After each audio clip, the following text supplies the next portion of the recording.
And we're live.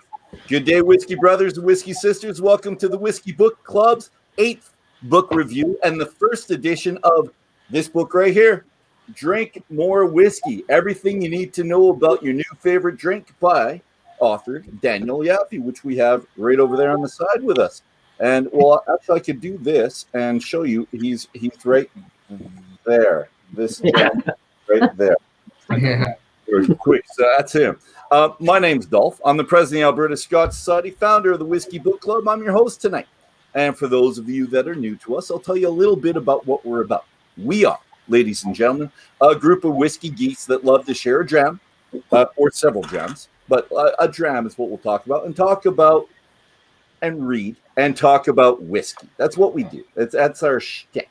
So there are other alcohol book clubs out there, but none, and I repeat, none, that delve so deeply into the topic with the author than us. So let's start our round table introductions with your names, your platform handles, what's in your glasses, why you chose that. And we're going to start with our special guest, Daniel, and continue alphabetically with our other panel members, Cheryl, Dave, Drew, Jason, Mac Daddy, Kent, Nicholas, and last but not least, Sheila. How's that? Whew, that was a mouthful. No, let's do it just like that, guys.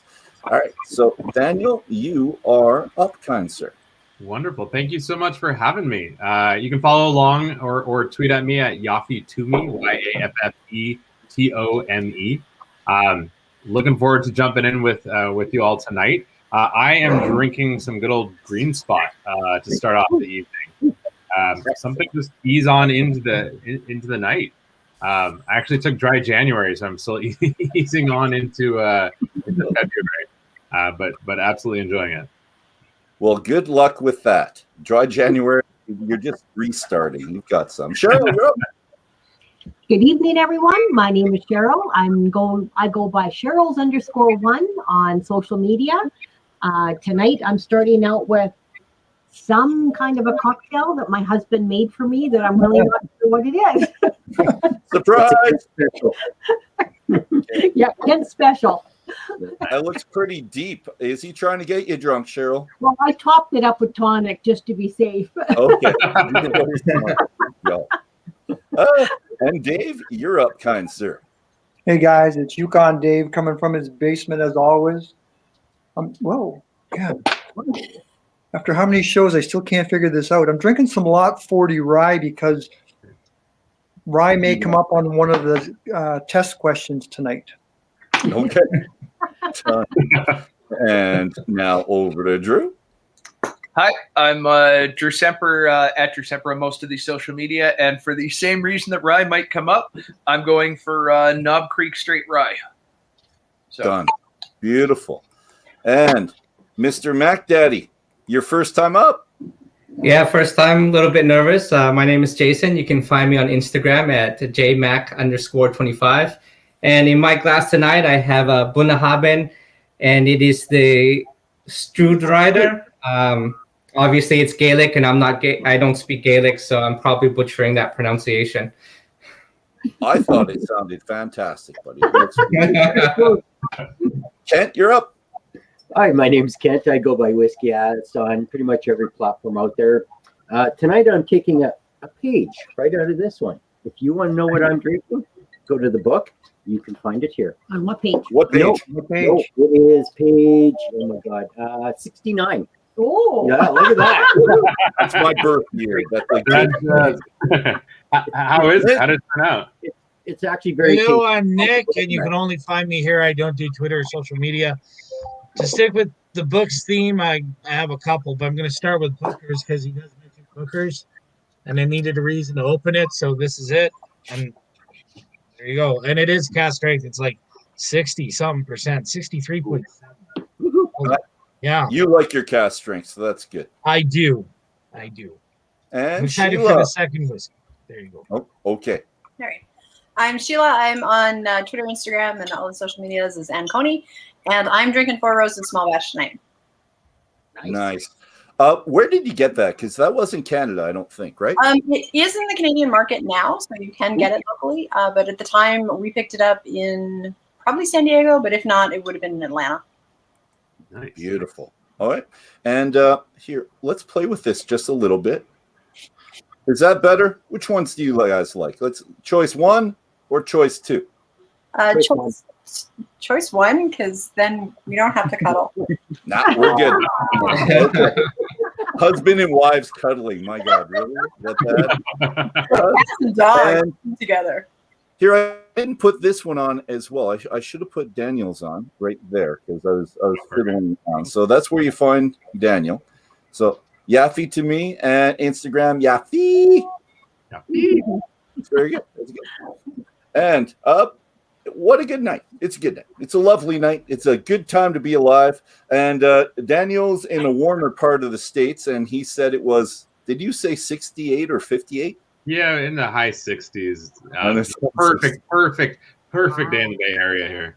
So Like that in Canadian. Yeah. Us in What's that in Canada, Canadian? we're with the wind chill tonight, we're going to be minus 50 with the wind chill, it said, which I in know what Fahrenheit is we are. minus 50. I know decide. What's Yeah. 60 in Canadian? What's About 60? 19. About Is that like 19? 19. All right, ladies and gentlemen, Daniel, and you'll get used to me, but I do like to start with quotes. Right there. So, David, one of your initial comments in the book is, we need to take whiskey off its throne, bring it into the playground. So I want to know, just to start things off, gives us an idea what you're all about. Is this the main point of your book? And if it's not, what is your driving force in the book, kind sir? What are you looking for? You nailed it. You nailed it. That is absolutely, you distilled the whole book into that quote. We want it to be fun again, right? The brief story about the book is, I was approached by a publisher, and they said, do you want to write a book about whiskey? And I said, look, at the time, I didn't know a lot about whiskey. And they said, that's perfect. Go research it, go learn about it, and let's take a stab at this. So absolutely, it needs to be off its throne so we can play with it, so we can invite others to join. I think when I started learning about whiskey, it was overly complex. I didn't know who to talk to about it, because people who knew a lot about it didn't want to engage with me because I was new to it. I was sophomoric with whiskey, and so that was absolutely the point of the book, and I hope that people take that away from it. Oh, I'm sure. And I'm going to give you another quote. I'm going to just jump off that and just smatter you with questions right away. The book is a smattering of stories, history, anecdotes, approachable ways to understand whiskey. I will help you visualize what you're drinking and bring cultural relevance to a bottle of booze. Use this book as a jumping off point. And I put page 10 there for Sheila because she likes to know. I love the cultural relevance of the bottle part. I really like. So that's my favorite part of the quote. But I'm going to ask you this question, David. Our panel has mostly individuals who have been around whiskey scene 5, 10 plus years. What are they going to get out of this book, concern? Yeah, absolutely. I think it's a book to step back. Once you learn enough about whiskey, step back and realize how you can talk to it with friends, right? People have come to me and said, what is this book like? And I say, look, it's like us sitting in a bar talking about whiskey together. And so my hope is that when people are in the whiskey industry for a very long time, they're allowed to step back, enjoy it, not geek out too much on it. We can always talk about the angle of the still, but sometimes we can step back and say, you know what, let's enjoy this together. Let's make it more welcoming. Let's bring others into the fray. So that's my hope. If you've been in the whiskey industry or been drinking whiskey for 5, 10 years, can step back and see it with a new color. Good. And we all can help, and where we all could like to do that at one point in time. Although I'm going to geek out no matter what. I like that. Which is fine. I've got the geeking out section at the back for you. And well, I'm a math teacher. I don't think I can not geek out about something. Plus, I'm OCD too. I just have to focus on it. Yeah. Laser vision. Panel. I want to know what you guys have gotten out of the book so far. So I'm looking at lots of what I read and I come up with it, and I put simple truth in it. And for me, it's just something that brings me back to something that I might have missed in my whiskey game, or something I forgot about that I might have learned 10 years ago. So I'm looking for that, for simple truths. But I want to know from you guys, what do you think about, what have you learned so far? I was kind of just laughing jump in. when I started reading this book, and the first thing is like, oh yeah, he's an American. He's writing everything with an E. And then the very next section, I says, get over yourself. It's spelt with or without an E. I was like, yeah, okay. Right away. I didn't notice that. At this point that I knew I was going to like your book. What, page 3, page 4. Yeah, right at the beginning. Well, I found that it made me comfortable. As soon as I started reading that first page, I took my tweed jacket with the leather elbows and put it in the closet. I don't think it's coming back out. I like the tweed jacket. It's a good look for you, man. Go for it. Yeah. It's coming back. I know it is. One day. How about you, Mac Daddy? I'm going to put you on the spot so you can get rid of the jitters right away, Paul. Okay. Well, I like the layout of the book. I like how it was separated, and for me, like as Dolph said, it talks about a lot of simple truths, and I really liked the quote on page 11 where it says, "Whiskey tasting is not trial and error; it's trial and trial again." Because I've gone back to different drams and noticed that my tastes have changed over time, and that quote just kind of encapsulated it. Yeah. Good.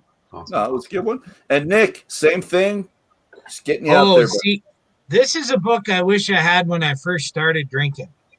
Okay. Because it is such a nice general overview, which is, I think, what you said when you said that you had no experience writing a book. So let's write a book on it.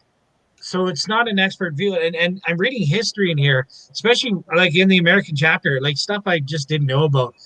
Bourbon and okay, you got Kentucky, but guess what? There's not much Kentucky bourbon because that was crushed by, or was it Tennessee, by the Prohibition. So it's a book I wish that it could have started with, because everything I see nowadays gets so specific into distilleries and whatnot. And me, I'm a guy who I'll drink, well, usually Scotch. I don't go much into American, which these guys know.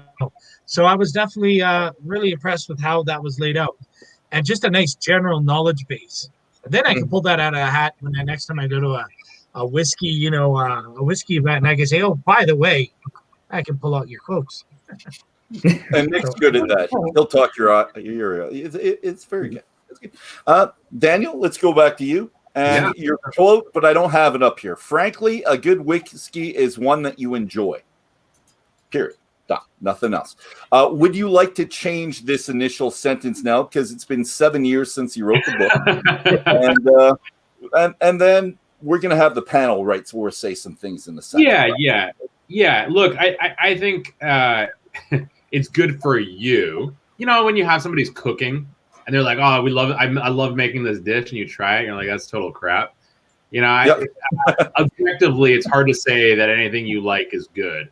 I think something that after drinking, I would say this, I would refine that to say, after drinking for 7 years, choose the whiskeys that you've liked the most, and that is a good whiskey. Done. All right. Panel. I'm going through the panel, and you're going to finish the sentence. The best whiskey is? Cheryl? You're muted. You are muted. You muted me. He muted me. Can't believe that. That's horrible. The best whiskey is the one that tastes good right now, because it changes from day to day and minute to minute. Perfect. Thank you. Dave, the best whiskey is? Well, I'm going to say the best whiskey I'm still looking for. I don't know when I'm going to find. I don't think I'll ever find it, because it's always interesting, and I'm learning more and more. And so I think it just, it's out there. It's out there. You'll get it one day. Keep looking. I love that. Drew, I love that. You can use it. Yeah. No. The best whiskey's the next bottle you open. All right. Sure. Done. Jason, Mac Daddy? I think the best whiskey is one that brings back good memories. You may have had it at a party, then down the road you find a bottle in the shop, you get home, you crack it open, you have that first sip, and you remember that time you tried it, and you remember who you were with when you had it. The social element. I love it. Thank you very much, Mac Daddy, for that. Kent, you're up. No, everybody's taking all my words already. I'm done. He always says that, Daniel. He always says that, and he's lying. So we're not accepting it. And we're waiting for him to say something. I'll just drink until he tells us. The next, your best whiskey is the next one you grab back for. Yeah, nice. The best whiskey is any one of these on the shelf or that shelf over there. Okay. I don't like that. I go on another quote. We're done. And for me, the best whiskey is, and I'm going with Mac Daddy. The best whiskey is always dependent on who you're with. So my best whiskey could be tomorrow. It could be the day after. Whoever's with me and makes it a social event. And yeah, although last night when I was sitting by the fire with that whiskey, I was pretty nice with the dogs on the lap. That's a nice feeling too. But I think the best ones are social whiskeys. And here we go. Another quote. There we go. Starting to learn about whiskey can seem more daunting than trying to analyze 19th century Russian literature. So panel, what was it like for you when you started your whiskey experience on a serious note? And I'm not talking about 19 rye and coke, rye and ginger. So when we started getting serious about it, what was it like for you then? Was it difficult? Was it easy? Help me out. And we're going through the same thing. Cheryl, you're up. It was overwhelming. Honestly, there was so much out there. I knew so little. And I was so afraid to try things because I just didn't know if I was going to like it or not. So it was truly, the initial step into it was very overwhelming. Perfect. Good answer. Dave? Well, this all started 13 years ago for me when we bought that still. So for me, it's education. So it's reading, it's sampling, it's talking to other people, and then kind of basically making my own opinion of what I like, what I don't like, and doing this kind of stuff. I mean, since we started this book club, I think I've learned so much. And Daniel, we're not home distillers, or well, there's two of us that are, but we won't say who they are. But it's not Dave. He works for two brewers, and they bought their new still at that point. And then when he got the still, he had to learn about whiskey. So he's a brand ambassador here. He's Whiskey Yukon Dave. He's our Yukon Dave. Drew, what was it like for you when you started? I started to learn. When you decided you were going to make it kind of a serious thing in your head. I don't know. It's just kind of wormed its way in there. I don't think I personally made that decision. Okay. Well, I'll skip to Sheila. And Sheila, I'll have you tell me the numbers too, because I think you two have been at it longer than the rest of us. When did you start collecting and get serious about it? Collecting, well, we started buying bottles and having the bottles outpace our drinking. Yeah. Probably in the early 2000s. Okay, so you're going 20 years we started almost. drinking in the mid-90s, like drinking scotch in the mid-90s.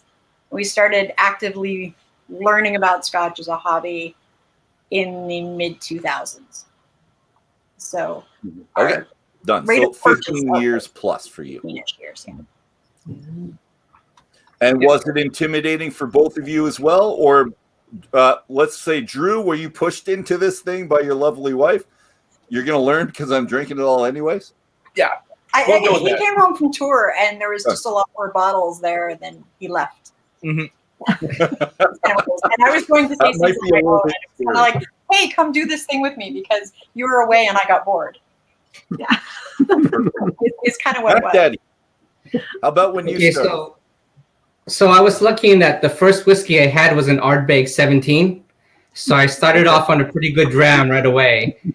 So right away I thought, oh my goodness, what is this? I gotta get more whiskey in myself. So I went to a shop and I didn't know anyone else that was drinking whiskey. So I didn't have this kind of pressure that I had to choose the correct one or I had to spend so much money. But I had some money in my pocket and I looked at the shelf and I saw this bottle that I couldn't pronounce. And it was a Brook Laddie. Okay. So that's hard to... yeah, so I just said, I can't read this and it must be Gaelic or Scottish or whatever. So, okay, give me this bottle. And I just paid for it and then I left. And that's how I started. That's a good 2 bottles to start with, buddy. The 17 Brook Laddie. Was it the classic blue? No, it was actually back in the 90s. It was one of their Link series Oh, Okay. yeah. with all the different golf courses they had. Oh. Yeah. Delicious. You don't have it still, do you? Oh no, that bottle's Jason, long do you gone. still have it? A little bit of it in there? You know what? Okay. Well, I some kept people it hold full. on to them for 15, 20 years too after they open. Well, you know what? I actually did hold on to the empty bottle Jason, I and the think tin. Yeah, I had the bottle and the tin for almost 20 years, but then when I moved back to Edmonton, I just let it go because I just had too much stuff to move. Yeah. Oh, that's sad. That's like a lost puppy that you left behind. Yeah. Sorry, man. Nick, how about Yeah. you? When did you start getting serious about this, and how did it feel? It's hard to say. 10 years ago, I went to a little the Rocky Mountain beer shop, and there was one guy there that had 3 whiskeys in front of him. And I said, "Explain to me this about. I hate your beers. I hate the beers here." And then he explained to me what beers, and I thought I was an expert walking out of there, going, "Yeah." He explained it all in 10 minutes. And then as I started joining, these little clubs and realizing, oh my God. So it's like, what they say about the Yukon. You're an expert after a year. You're intermediate after 10, and after 25 years you're a beginner. You know nothing about the Yukon. Now, who said that? Robert Service said that. I'll say that about whiskey. It's like the more I start nosing into whiskey, it just gets more, it's like everything is so different. How do you keep your mind around it? So for those that can keep their minds around every single still and what people use, my hat's off to you. My brain does not last that long. That's why I like a nice book about it. This book, yeah, you can go back to. And Yeah. for me, and then we're going to end up with you, Daniel, and we'll see what you think. For me, it was I'm a little bit like Cheryl because it was my son's. My son was just born, and that Christmas I got my first bottle, and it was an Oban 14. So 25 years ago, I get the first bottle. That's why I decided I was going to get serious. But kind of like Sheila, I didn't start collecting where the bottles outpaced the drinking until probably 10 years ago. Something like that. And when I got back into it then, all my children stopped hockey, and I had all this extra time because I was coaching everything. So it was perfect for someone like me to just delve into and get everything. So it was exciting, but it was a little bit off-putting how little I knew compared to others. But I'd set the jump in. And Daniel, so you did yours as you started the book, or just a bit before that, maybe? No, really around starting the book. I got to talk about that quote for a second. This was actually in grade 10 English course. I remember reading Anna Karenina. And I don't know if you read that or War and Peace. It is a massive book. And I was back then it was like Cliff's Notes, right? So there was like the notes about, very huge book, really dense book. Very difficult to get into, very dry. And I remember just bullshitting my way through this 10th grade course. Just figuring out, oh my God, there you go. There you go. I think now I'd probably appreciate, I don't know about Anna Karenina, probably War and Peace a little bit more. But that's where I was at, and that's what reminded me about it, getting into whiskey. In college, I had some friends who got into whiskey. And again, I didn't even touch it really because it felt like I don't know where to jump in. So when the publisher was like, you can do this, write a proposal. I went to a couple of people I knew in the industry, got some books, realized that half the books were way too technical, that I didn't even know where to start, and then jumped into the other half and just felt like, great, I'm going to throw myself at this. And then ultimately, obviously, throwing myself at a couple of distilleries and talking to a lot of folks. Nice. I want to know what the link is between this book and Drink Me magazine. So is Drink Me magazine before the book and what got you into this, or you just loved alcohol so much it's like, let's make a magazine? I like the write, let's make a magazine. Yeah, so the magazine came first. You've done all your research. This is great. So I was actually, was I 20 or 21? So in the U.S., very, very new to legally drinking. And the magazine came first. The idea was I love the culture behind alcohol, right? I love the culture behind whatever is in your glass. And it's a part of so many different cultures, and the history is so rich. and it's fun. I'm also very culinary, so it's also a big part of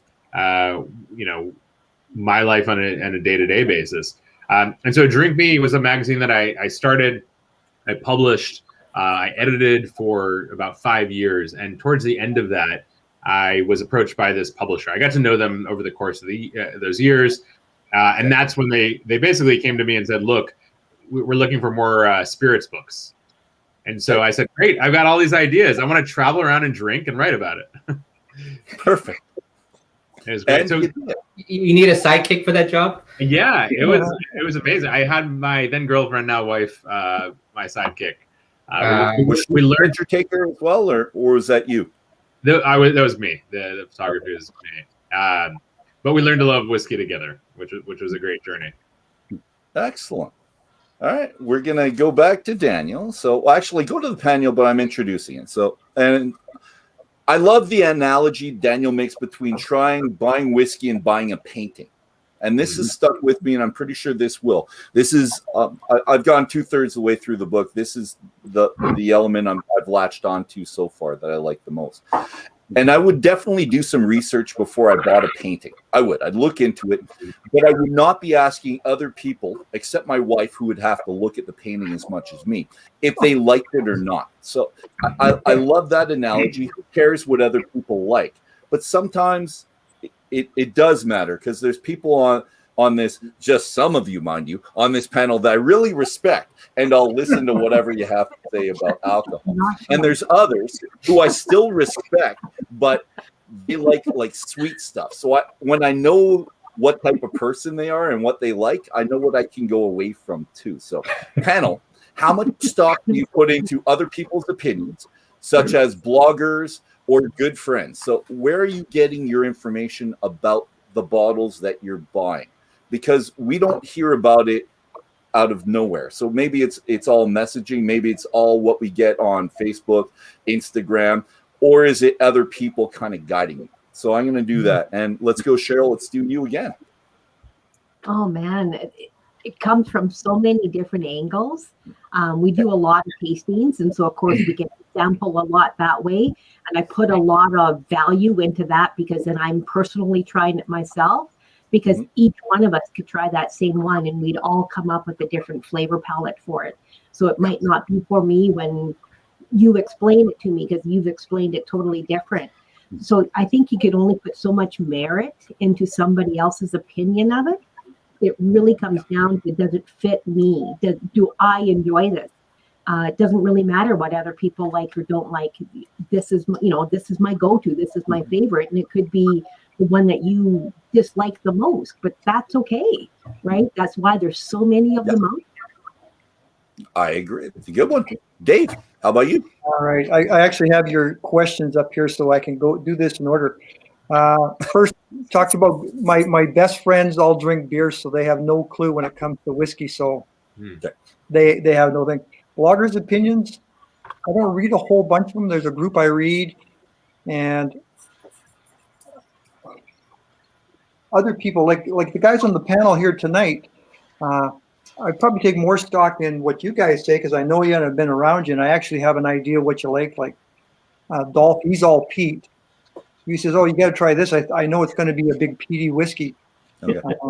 But at the end, it's always, I'll listen to everybody, but I'll make my own decision at the end. And when I teach my whiskey classes to people, I say, doesn't matter what I say, you buy what you want, what you like. At the end of the day, it doesn't matter. You buy what you like. You do listen to some of the people out there, though, because you and I just met, and it was before our lockdown again. We were both at Vines, so it's a local store. It's a great whiskey wall. And Dave comes in, he says he's heard about this whiskey. It was Bladnoch 10. So he buys it there, and he's a brand ambassador, so he gets a really good deal, which is nice. And then he breaks it out there. And Steve, the manager, hadn't tried it yet, so he's giving some to Steve. He's giving some to me. It was a great experience. It was fantastic. And I liked it, and I bought a bottle because of it. But Dave, where did you hear about that previously that convinced you to go that day and get it? It kept popping up on my Instagram feed. And then I asked Steve his opinion. You happened to be in the store, and I said, "Hey, what do you think of this?" Because I keep seeing it. He said, "Yeah, I heard good things." I said, "Okay, well, I'll buy one." It was a good time. It was good. It was a very quick time, but it was very, very good. Very good 15 minutes of tasting and a decision made. Drew, let's go to you. I don't think I really have a specific as to. I mean, I have my likings and then all the rest. Like, don't get me wrong, I like my pizza. I like all the rest. But a lot of the purchases that I buy, I'd say it's like art. It doesn't matter whatever else. I will gladly share what I purchase with anybody, whether they like it or not. That's irrelevant. But we're probably going to freak you right out. We buy a lot blind. Oh yeah, like a ton, completely blind, untasted, don't care. We just walk in and go, haven't heard a thing about this, never even heard of the distillery. Yeah. We're going to buy that. I have a whole shelf full of Ardmore that I've never tasted, but I once tasted an Ardmore and I like it, so I'm going to keep buying Ardmore. And I'll get around to it eventually. There's certain distilleries, because I know I love Auchentoshan, so I buy Auchentoshan. I like Bruichladdich, so I buy Bruichladdich. We buy a lot just blind because we either like the distillery or because we felt like it that day. Me too. You know but, what I like? But there's a limit. Likes. So when he tastes when he tastes the bottle, we've cracked it, and he's like, "Oh, you're not going to like this." I will frequently take a sip and hand it back and say, "Yep, no, I hate it. That bottle's yours." And we might pass that bottle around to other friends a lot faster. And then there's certain bottles that we're like, "Oh, we might not share this as much because we really like it." I'll speak for the panel. We like being guinea pigs, Sheila. Yes, we do. And that tends to happen with bottles that we're like, "Oh, that I'm doesn't." the same way because I never tried this and I just bought it. But this will come up in the after dram. And the question is then, I don't want to hear the answer now because I want you to think about what's the limit for your blind buying? Okay. Like I've got an answer to that one. Mac Daddy, how about you, buddy? How do you make your decisions? Okay, well, I usually will listen to friends' advice. I don't read any blogs on spirits. Basically, I just feel like I don't know these people. I can't really trust what they're saying. But generally, if I'm actually buying a bottle myself, it's because I've already tried it, sampled it.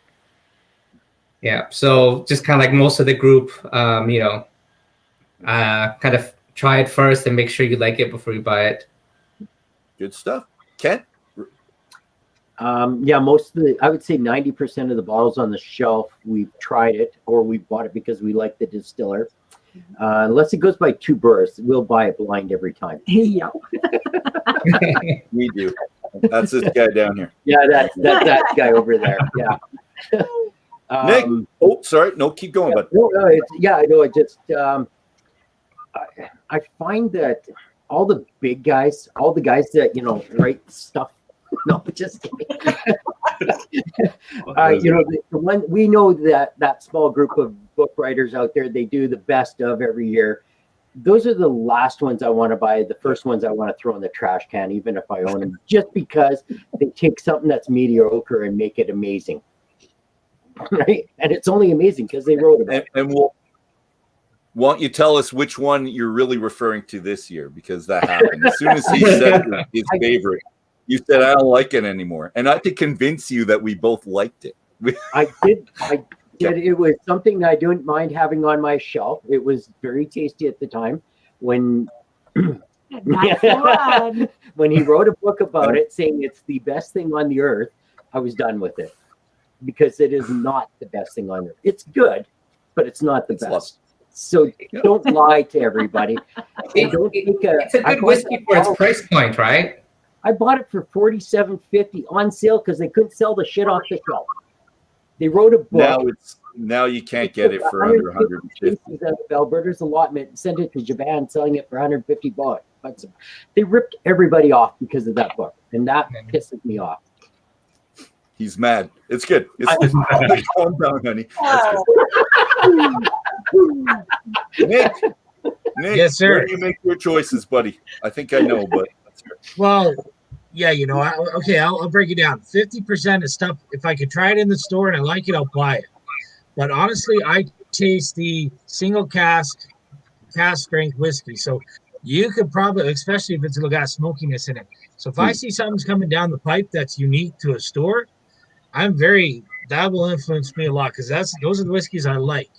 So like I got a bunch downstairs, but like that's why I go with the SMWS stuff. That's why I go with a lot of independent bottlers because they bring that stuff in, and I'll buy that stuff blind.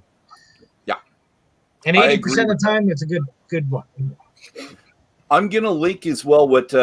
No, I agree completely, buddy, and I'm there with you, so I'm not going to say any more. But I will link a little bit more to what Mac Daddy said and Kent did, because I tend to not trust the bloggers more than listen to them. I'll go against it because often they've been given the bottle and they're trying to promote it because they got the bottle and they want to keep doing that. So those people that get them and buy them themselves, and there are some out there, and Ralphie's one of them, if you want to talk about that. You can trust certain people knowing that they've bought the bottle. It hasn't been given to them. They have no need, moral response, or any kind of link to them, and they can say whatever they want. So I really like that. So if I know that they're independent that way. And Daniel, let's finish it off with you. Yeah, 100%. Same. I go to friends a lot. The same way that I think about art or music, people around me are the ones that are generally recommending. I would also recommend, if you can write a whiskey book, your friends for your birthday, for a wedding, they give you some amazing bottles, which is great. So I've actually discovered whiskey that way as well, just being gifted, which is I'm very honored to learn about specific whiskeys that way. But 100%, it's just asking what people are drinking, being out with people. Sometimes asking the bartender. We used to live two doors down from an amazing Japanese whiskey bar. Not all just Japanese whiskey, Japanese restaurant with whiskey. And we'd go in, we made friends with the bartender, and ask him, what he's been drinking recently. And that to me has been very special. That's a great point. Yeah. That's actually how I discovered Irish whiskey, just talking to a bartender.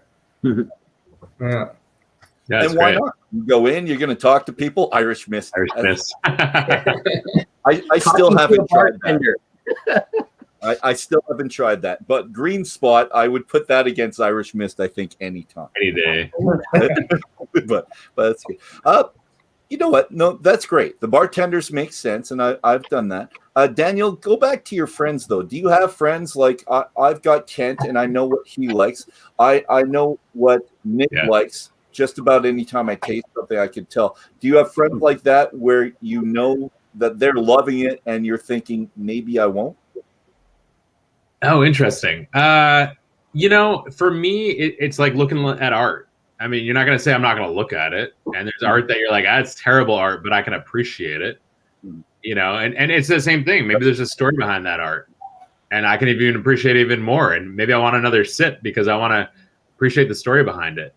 I have a friend who, big whiskey drinker. When you always have like that inch at the bottom of your bottle, you're like, okay, I'm like this. Bottle, yeah. Bottle, yeah. No, I've got bottles that I don't want to finish. I don't want to kill. Yeah. He throws inch parties, and he'll invite people over, and they'll kill.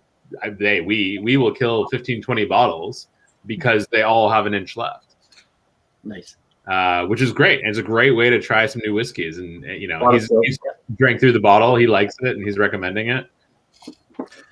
I agree. And I'm going to shoot this down to Sheila and Drew because they, as part of Group Before Whiskey Bells, used to do the thing. So I'm going to leave this to you, Sheila and Drew, to explain what you did because I've gotten several bottles from this that I ended up really liking because you did do this. So you're up. Oh, we used to do an event called Heel Killer, and we used to take the bottles that we had. Some were a lot more than an inch. Some of them were bottles we really enjoyed. Some of them were bottles that, like we said, we didn't enjoy so much. So others might. So we were happy to pass them along. And we did it as a charity event. So we would have people come along. We were a part of a club.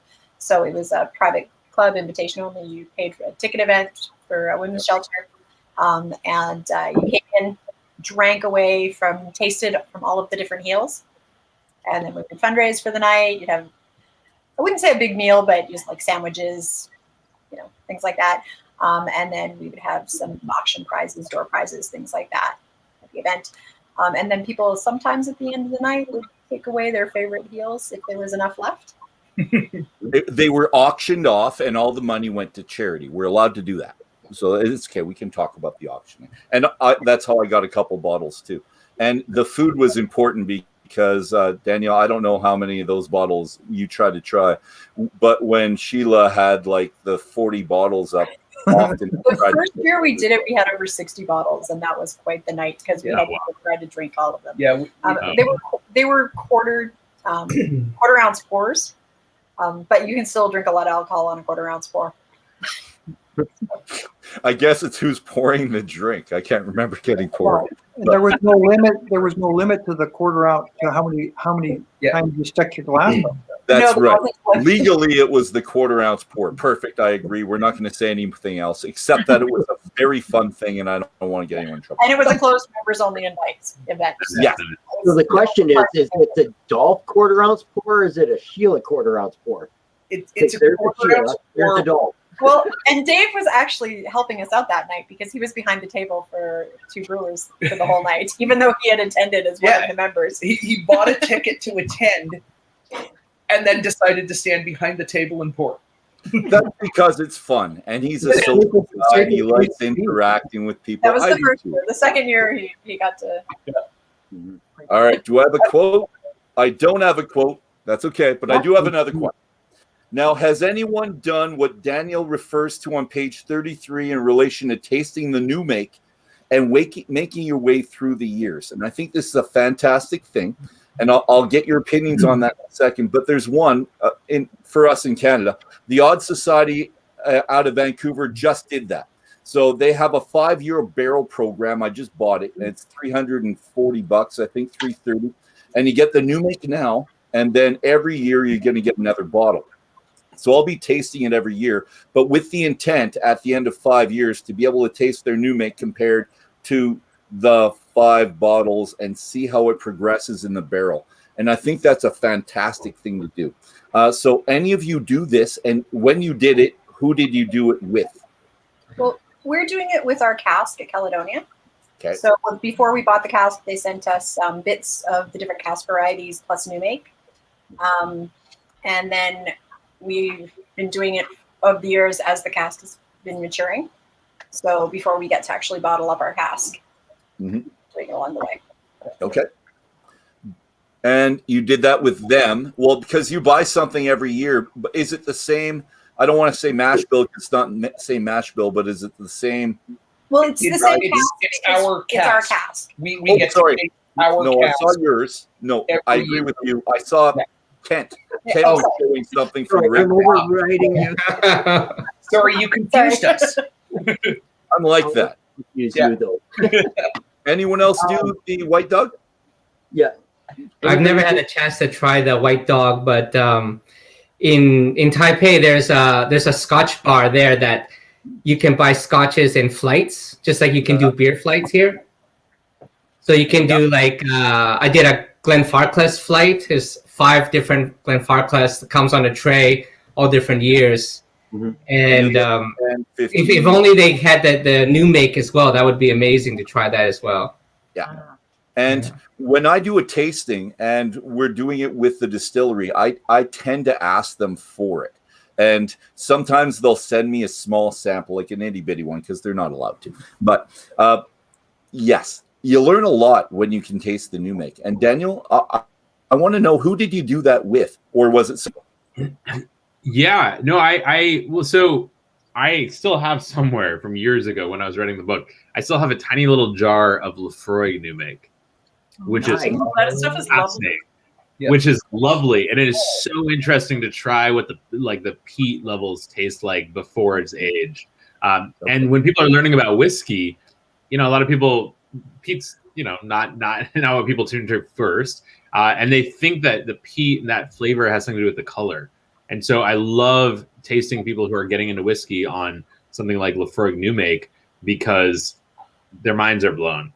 So Laphroaig, and then also you just held up the bottle of Maker's New Make. When I was there, they gave us they had a ladle off the still, and we were drinking it. And it's amazing. It's amazing. look, most brands actually don't do what you guys are doing, where you can have the same like single barrel age longer and longer. And I think this is one of the things that, as I learned whiskey, realizing that age statements don't mean it's the same liquid. But I think that's amazing that you guys have the opportunity to do that and try it year after year. Yeah, and I'm looking forward to the stuff by the Odd Society. So anyone else want to get in on that? I'm not sure how many, but that came out 2 days ago, and I've been talking to them. They're in Vancouver. So good stuff. Good stuff. Let's go back, and we'll kind of focus on you for a little bit here, Daniel. You talk about bourbon. It's linked to the country's past, and you link it to George Washington, Revolutionary War, Prohibition. And I think every country could probably say, to one extent or another, that there's a link between their liquid.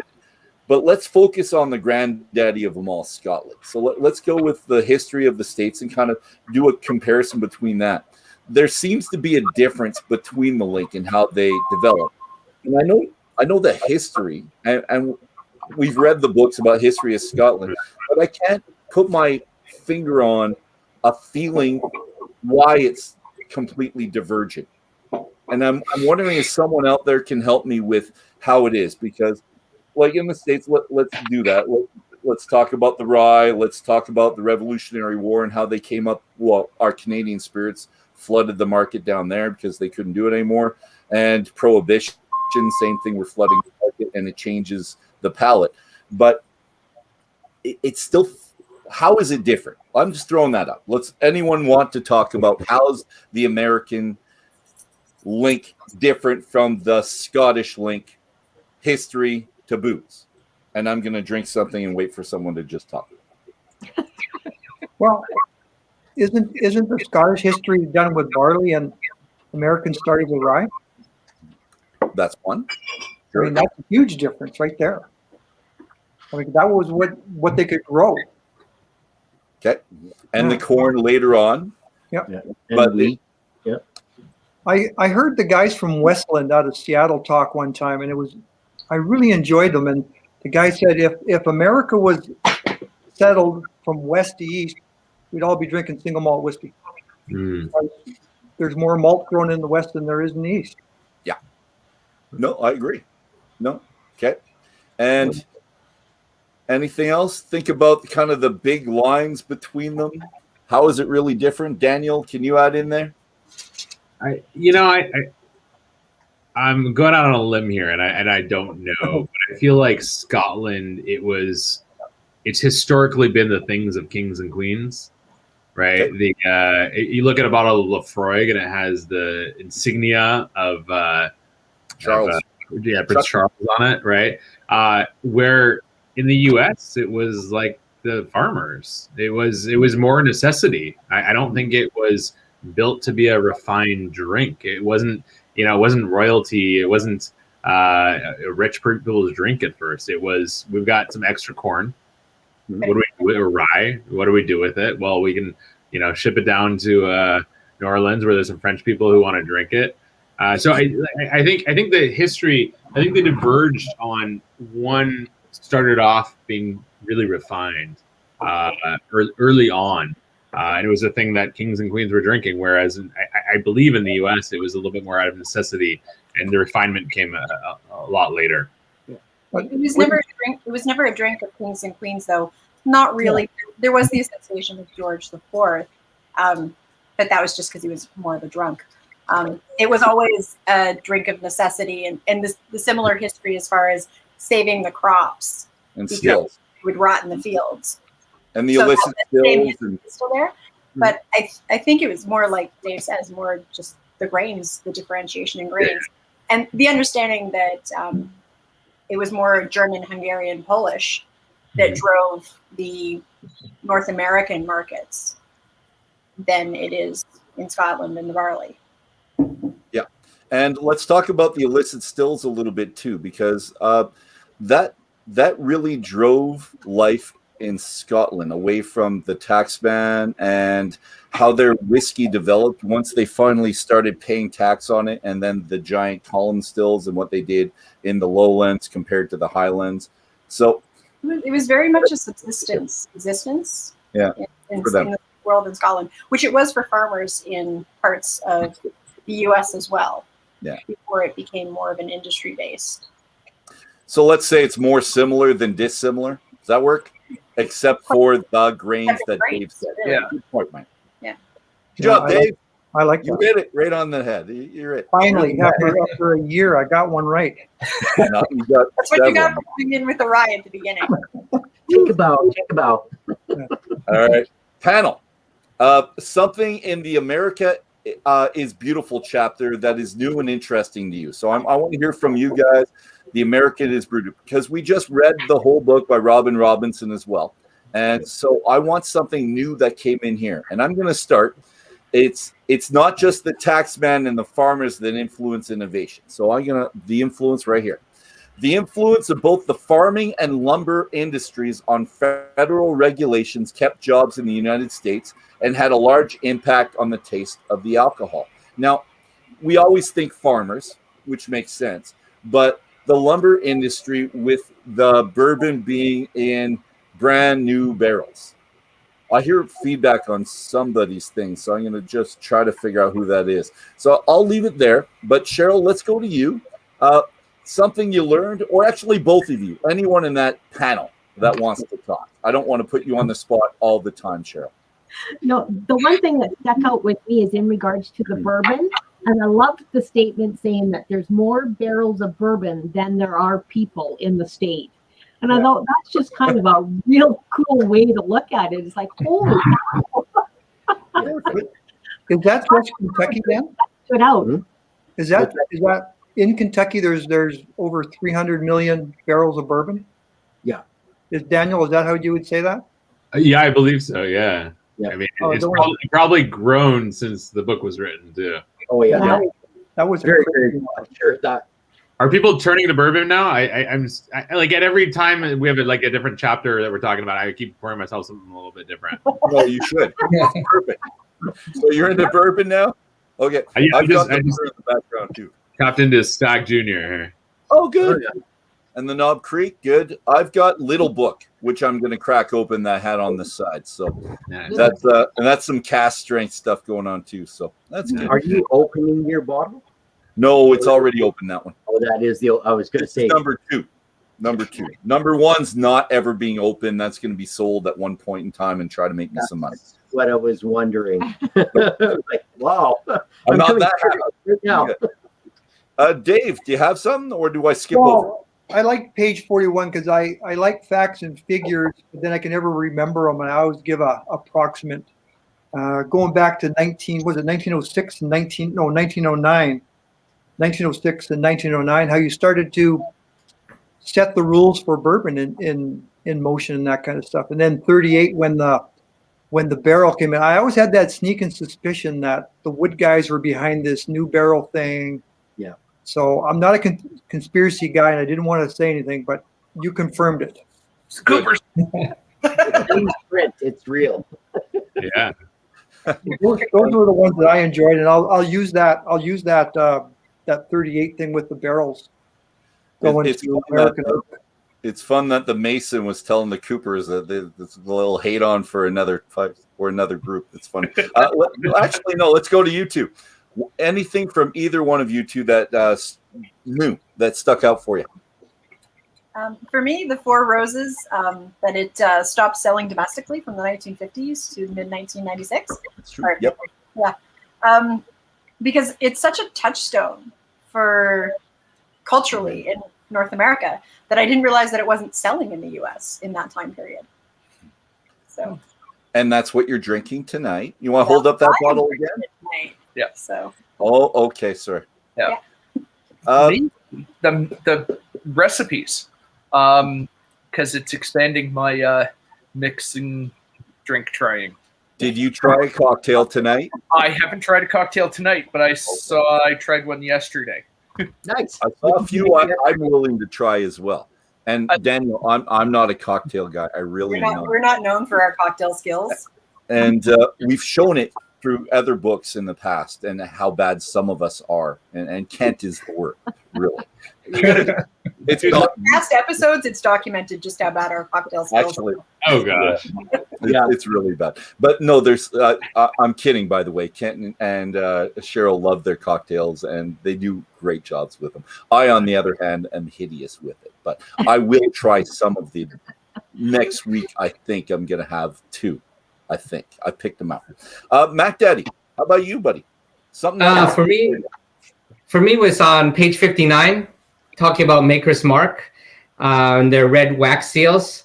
I'd always thought that the wax seals were trying to give the brand a type of kind of royalty look to it, but I didn't realize that the red color was chosen just because the owners are from the University of Louisville and they like the cardinal reds. Yeah. And also, even more interesting is that each one is still hand dipped, and so they're different. Perfect. Thank you, sir. Nick? Well, the whole chapter, I don't know much about bourbon, so as I was reading it, I was learning. Yeah, it's true. Can I say one thing stuck out? I think you guys already said it. The fact that the government, the whole reason why they had the 1 barrel and you had to have a new barrel, that actually, like, I know that's the rule. I just didn't know why, but it makes sense. It does. Somebody already said that, so I got really nothing new to say. All right. And ladies and gentlemen, before we go to the very last question, I'm going to bring that into the after dram because we're just coming up on the 1 hour point, and I'm going to give Daniel the last couple seconds. Any last comments, Daniel, before we sign out and go on to the after dram? It's all you. I can make it large too here. It's all you. You're making me large. Oh my god. Anything in particular I'm thinking? Just brainstorming? Yeah. Are you happy? Do you like it? Do you think we're all full of crap? What? No, this is great. This is great. This is why the book was written, to have these conversations and bring people into the fray. And no, I love it. I love that you guys have hopefully learned a couple new elements to it. I know. I actually, my mind just now went off. We were talking about American whiskey. My mind went off into where the delineation of what a whiskey came from, and I actually don't know. Right? I mean, why is it a cereal grain and not a fruit? Right? Like, at what point in history did somebody say, "Hey, this is a whiskey and this is not a whiskey"? Right? I mean, rice whiskeys are a thing, and we would try those and say. I mean, I remember 10, 15 years ago, I remember asking people, and I'm like, I don't think so. I don't think you can make whiskey out of rice, but of course you can. You know, and there's a couple of brands recently that have really made that popular. But like, at what point did they say, no, it's got to be this type of grain, this cereal grain? So I don't know. That's where my brain comes from. Exactly. We're going to say there was some type of political pressure and someone pushing it. We might be able to come up with an answer for you, maybe. We can make up an answer. What's the definition? We could do that as well. That's more fun. Let's just make up an answer and come back. All right. So we're moving our conversation. Oh, let's make me large this time. Here we go. Look at me. Have you sent the link out? Ooh. We're moving our conversation from this more formalized format to a more relaxed and equally engaging and probably more colorful conversation. So, and again, author Daniel Yaffe of this book right here, Drink More Whiskey, Everything You Need to Know About Your New Favorite Drink, is of course going to be there with us. And really, what better activity is there on a Saturday night than drinking whiskey and spending time with beautiful people? So you should be there. We'll be back in 5 to 10 minutes, roughly, on this channel for the After Dram. If you don't want to miss a minute of our next Whiskey Book Club edition with author Daniel Yaffe on February 13th, 2021, click the like button, click subscribe, and we'll get back to you, and you'll see us one day soon. Ladies and gentlemen, let's cheers, everyone, and I'll see you all in about 10 minutes. 8:50. Have you sent the link?